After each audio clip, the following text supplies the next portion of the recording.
Agartala government medical কলেজে এসেছি।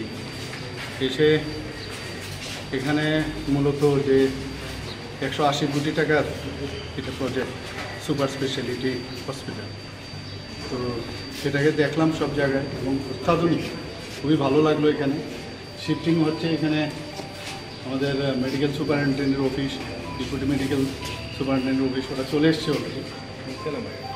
আর এখানে 7টা সুপার স্পেশালিটি যে আউটডোর এবং তার যে ওয়ার্ড সব এখানে হবে এবং এটা যাতে তাড়াতাড়ি হয় তার সেই ব্যবস্থা আমরা করছি।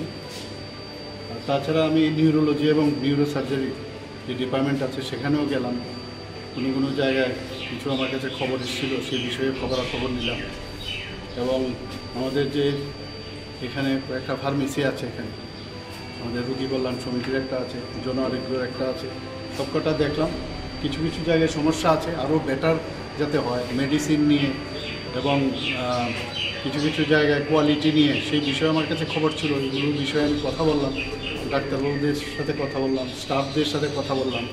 স্টাফদেরও ওখানে অনেকের যে এখনও অনেক দিন ধরে কাজ করছে কিন্তু ওরা নিয়মিত না, তো সব বিষয়ে জানলাম। এবং কিছু পিডাব্লিউডিরও ওয়ার্ক আছে এবং কীভাবে মেশিনগুলো প্রকিউর করা হয়েছে তার কীভাবে মেনটেনেন্স রাখা যায় সেই বিষয়ে আলোচনা করলাম।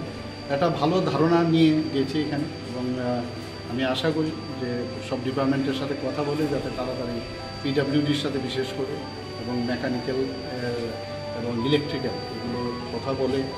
বায়োমেডিকেলেরও এখানে সমস্যা আছে, যখন অনেক সময় মেশিন খারাপ হয়েছে। আর তাছাড়া এখানে জলের সাথে আয়রন প্রচুর থাকে, তো আয়রন মিশ্রিত জলের কারণে অনেক সময় মেশিন খারাপ হয়ে যায়।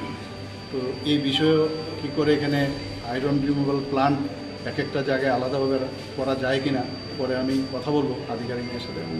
এটাকে একটা মানে সেন্টার অফ এক্সিলেন্স করার চিন্তাভাবনা আছে, সেই বিষয়ে আমি দেখলাম।